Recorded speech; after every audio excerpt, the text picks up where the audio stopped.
Today, we're going to talk about the life of an actor who so many of us really felt like we grew up with. He became the face of a generation, for sure. But his real story, the one that happened off screen, was this powerful journey of heart, change, and just incredible strength. Oh yeah, you know this face. For a whole generation, that's Dawson Leery. The kid who was obsessed with movies, maybe a little too serious sometimes, but he felt like a real friend, figuring out life and love right there on our TVs week after week. And even though that role made him a huge star, the story of James Van Der Beek, the actual person, the husband, the dad, that's where you see his true character. And it's a story about guts, about reinventing yourself, and about a really deep, profound kind of love. I mean, just listen to this beautiful and, yeah, heartbreaking tribute from his wife, Kimberly. It gives us a real window into the man he became.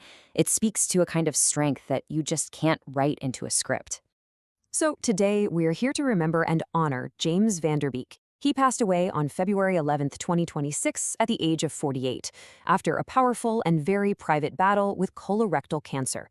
Let's take a look at the incredible life he lived.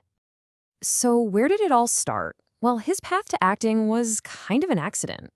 Growing up in Connecticut, he was all about sports. But then, at 13, he got a concussion playing football.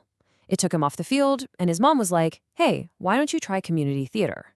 And that one moment, that one setback, it changed everything. And that path led him to become this massive 90s phenomenon, a teen idol. You have to remember, this was before Instagram and TikTok. Being a teen idol was a huge, huge deal. Your face was on magazines, posters. You were a cultural icon for millions of young people. And James, he became one of the biggest. And it all happened so incredibly fast. He had a small part in a movie in '95, then boom, 1998, he gets cast in Dawson's Creek, and it just explodes. The very next year, he's the star of the hit movie Varsity Blues. So in just a few years, he went from a kid in Connecticut to a star who was everywhere, on TV and in movies. But then, after 6 seasons, the show ended. And that's a tough spot for an actor. How do you get people to see you as anyone else after you've played such a famous character? Well, James was determined to show the world he was way more than just the kid from the creek. And here's proof. Just look at this contrast. On the left, you've got the earnest, super sincere teenager we all knew. Then, years later on the right, he's playing this hilarious, ridiculous version of himself in a sitcom.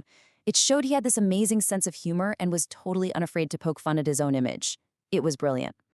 And honestly, that just scratches the surface. He played a Texas quarterback, a cynical college kid. He even co-created and starred in a show where he played the DJ Diplo. And get this, he was the voice of a vampire dad in a kid's cartoon. The man absolutely refused to be put in a box. But as interesting as his career was, later in his life, James made it really clear that his focus had changed. His most important work, it wasn't happening in front of a camera at all. 6. This number was everything. It represented what he called his greatest role ever, his best production. It was the number of his kids, being a father. He married his wife, Kimberly, back in 2010, and together they built this beautiful, big family. And then, in 2020, they made a massive decision. They packed up and left Los Angeles, moving to a 36-acre ranch in Texas. It was a very deliberate choice to get away from the craziness of Hollywood and give their kids a simpler, more grounded life. And it was there, in that life he built, surrounded by nature and family, that he would face his toughest battle.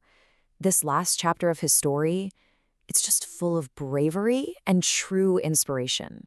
In 2023, he got the news. And for more than a year, he and his family dealt with it privately.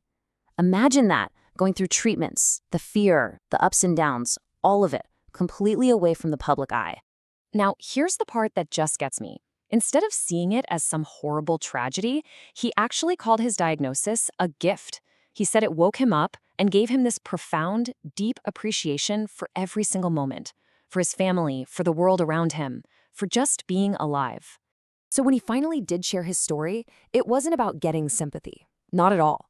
It was about helping other people. He used his fame to push everyone to get screened for cancer. He even auctioned off his personal stuff from his most famous roles to raise money for other families fighting the same battle. He turned his own struggle into a mission to help. So you have to ask, what's the true measure of a life? Is it the iconic character from a TV show that we all loved? Or is it the legacy of a devoted dad, a loving husband, and a man who faced his final challenge with humor, grace, and a selfless need to help others? I think his story reminds us that fame is fleeting, but the love we share and the courage we show, that's what truly defines us.